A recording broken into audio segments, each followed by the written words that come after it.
Coming up next on the IP Talk stage, Will 2 from ARM, presenting ARM Embedded Software 2.0. Thank you. Thank you. So you came all the way from New York, New Jersey? Oh, okay, okay. But you did fly today. What time did you wake up? 5:30, 4 a.m. Stuck in Dallas, fog, took a long time. Exactly same problem I had. It is a challenge. So I want to say it's good evening, but really it's just good afternoon. East Coast time, it's tough. So you guys are all probably thinking, what is Embedded Software 2.0? Any ideas? Well, Embedded Software 2.0 is really about the Internet of Things, those deeply embedded products, the next generation of those deeply embedded products. And what I want to share with you today is how software is going to change that next generation product and shape it into what it will become. In that process, you're going to realize that there are a lot of challenges, and then I'm going to offer a possible solution to help you make your solution come to life. Okay? Before we get into what embedded software or embedded systems, let's take a look at some of the consumer market products. So we can see some of these products here. We've got the car, the large screen set TV that we all have in our living rooms, and we have the smartphone. The car today, you think of products in infotainment, Ford Sync. Car makers will tell you that a car that has these type of capabilities will be, they sell faster than a car that doesn't have them. It's a combination of audio, navigation, voice recognition, all these really sexy products and features. And then on the flat screen TV, we've got the same thing. You've got all the different type of channels you can get. You can get it by satellite, you can get it by cable, you can get Wi-Fi, you can get content off the internet. And then the mobile phone, I think it's the one that we all relate to the most. I mean, it allows us to do work and play wherever we are at. We can do anything, we can get any content via our mobile phone. But what's common about all these three type of products, and not only that they're sexy, is that they all have these capabilities in this blue box. You've got a graphical user interface or a human machine interface. You've got connectivity, which is very important. You've got that personalization, security, content on demand, ability to do commerce, and all that in a low power profile.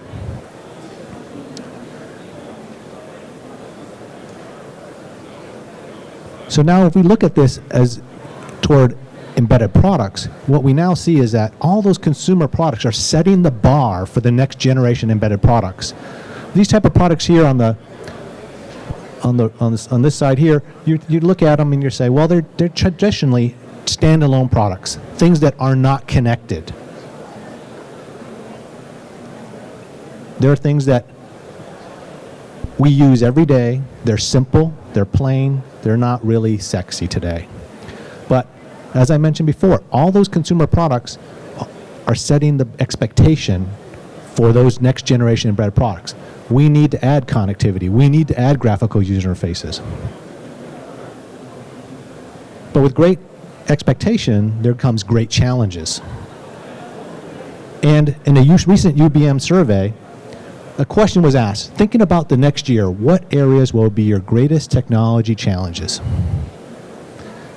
And I think if you take a look at the top answers, hitting schedules, integrating new technology or tools, managing code size and complexity, processors, OS and RTOSes, software tools, building higher quality development processes, it's all about managing that software complexity challenge.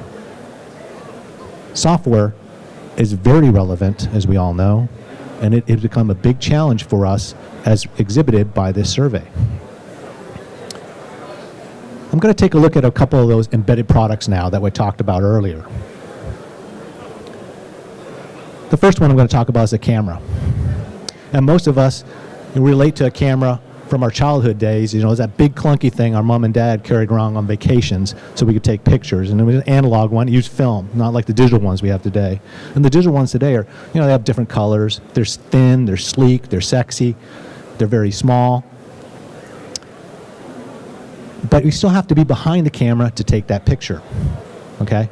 But this camera here is a little bit different, okay? They put a gyro on it. They put some small motors on it. They added some networking.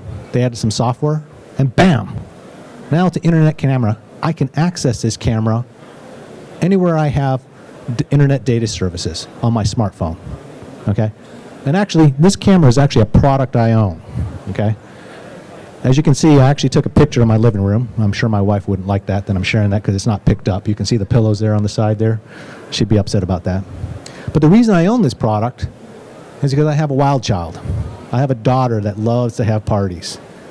And we've all seen those movies where the parents are gone and the kids just have all their friends come over. So I decided to install this camera to prevent that from happening. And actually it took her months before she even realized it was in the house. Okay, because I just put it on top of my entertainment center and it's looking down. She didn't even see it. Okay, let's face it. I'm a nervous parent. Probably better put, I'm a paranoid parent. I don't want my house to be trashed. But I think what's neat about this product is you can see the evolution of software in terms of how it's enabled the product. Adding some networking, adding the software. When you take a look at the camera with the networking, it becomes highly functional. But when you add an app, okay, the software app, it changes it. It's not like I'm trying to make money off the software app, but that software app now added increased value to that internet product, that embedded product. That simple plain Jane product that before that camera, now it suddenly has a lot more value and people can spend more money on it. Another use case that we'll take a look at is the thermostat. And I think we've seen all these different versions of the thermostat. The old basic analog version. You've got the more traditional one that I think we all know is the digital one. And then you've got the real fancy one that's coming out these days. Okay? I really liked it when we moved from the analog to this one here. Saved a lot of money. And I'm happy about that. But my wife wasn't real happy about that. Yeah, that's good. It helps. But she didn't like programming it. Push, push, push. Set the time. Push, push, push. Set the temperature. She didn't want to be bothered with that. That's one of the things she has me around for. That's too technical for her. It's like, VCR programming and things like that. But now we got the next generation one. She's going to love this one. It's networked. You can connect to it via the PC, your tablet, your smartphone. With one little swipe of her finger with a graphical user interface that's easy to understand, she's going to be able to program the thermostat at home anytime she wants, any temperature. She don't have to get off the couch. She don't have to nag me anymore. Okay? Now, I think that's kind of good that I don't get nagged, but I'm kind of worried that my value has dropped a little bit in this relationship. A little bit dangerous. I might get kicked to the curb pretty soon. So, if you see me out there looking for a place to stay, it's because my value has been diminished quite a bit here. But again, the point that I want to make here is that software, again, is evolving these products. And that's become, the hurdle that we have to change. The complexity is moved a lot. You can imagine this product here, LCD control, it's not connected. But now here, it's got a graphical user interface and it's got connectivity. Those are things that, if you're a traditional thermostat guy, you're like, well, I don't know how to do those things. Those are challenges. Okay. So, the challenge to realize, who writes the software? Okay? If you're a big company, you work for a Samsung, an Apple, an HP, a Dell, a GM, this is not a big problem for you. You guys have scale. You make 10 million, 20 million products a year. You just hire as many engineers as you want. That's not a problem. But for the embedded developers, the mass market distribution type of customers, you're probably looking at 1 to 8 developers. Your buy in terms of silicon buy per year is like 88,000 a year. That's the average. You're not very big companies. In fact, Apple has a dedicated sales force that every semiconductor company is calling on them. But you have to work through distribution. You probably don't feel as relevant because, you probably feel small compared to these other bigger companies. And all the development that you're probably doing is internal. You're not looking for outside sources of IP. In fact, per a VDC survey, 40% of you do not use any external software today. That's either open source or closed source. Closed source, I mean commercial stuff. Those things are a challenge. Let me go to the next slide here. Because many of you, if asked, well, why don't you purchase external software today? The response will be lack of available software that meets their needs, or lack of visibility of available software. So really, 50% of you out there are saying, I can't find what I want. But you still have management looking over your shoulder. You still have that time to market crunch. You got to get your project out on time. 30% of you have that struggle, and that development cycles are very short. They're changing very rapidly. And so this is a challenge that you're faced with. You got to get time to market. You got to get there faster. Well, how do I do that? I can't find the IP. Well, we've got an answer for you. ARM and Avnet came together, and we created the Embedded Software Store. Okay? The Embedded Software Store is a marketplace for developers and customers. You know, we aim to be kind of the Amazon.com of the B2B business for software vendors or IP vendors to find embedded developers. You know, we have a searchable searchable format that you can look on, find all the IP you want. You can search for the type IP. You can use a chipset. You can type it by keyword, all these things. And then you have simple licensing capability and a simple transaction portal. So you can buy the IP for a license fee only, no royalties. None of the software on the site has a royalty component to it. It's all license fee only. But let's take a look at a couple of the vendors in this embedded software store. And the reason I picked these two vendors is that I think they kind of really apply to the Internet of Things. Embedded Linux. Well, a lot of you will say, we have a lot of vendors in the store that are commercial vendors. Okay, they sell a piece of software for a license fee.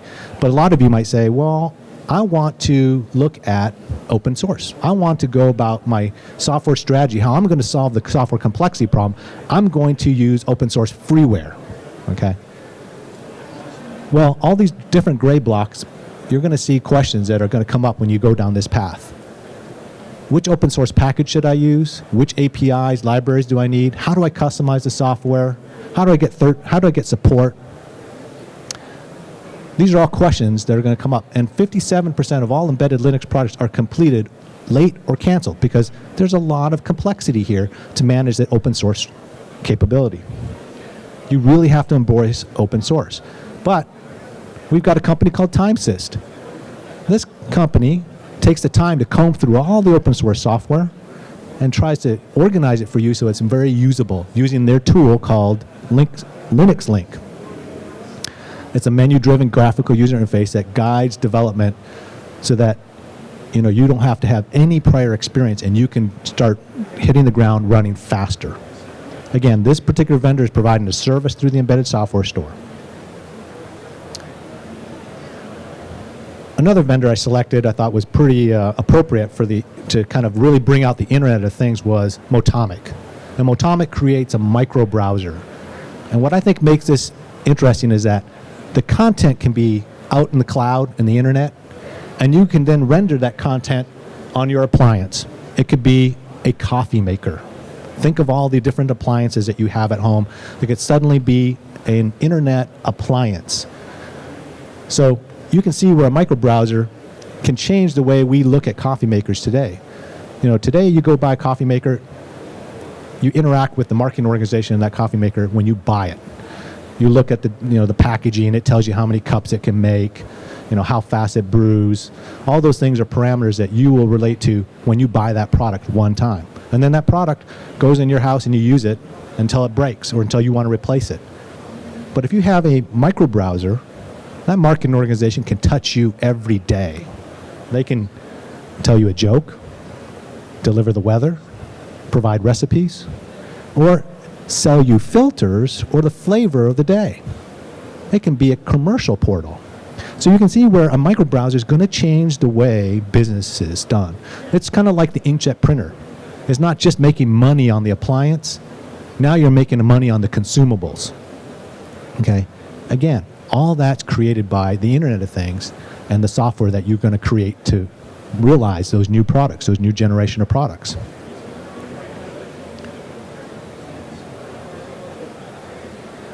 So, in summary, I think the key here is that sensors and networking are key enablers to the Internet of Things, and the expectations that have been set by the consumer electronics market are things that the next generation products has to strive for to create, to meet that expectation.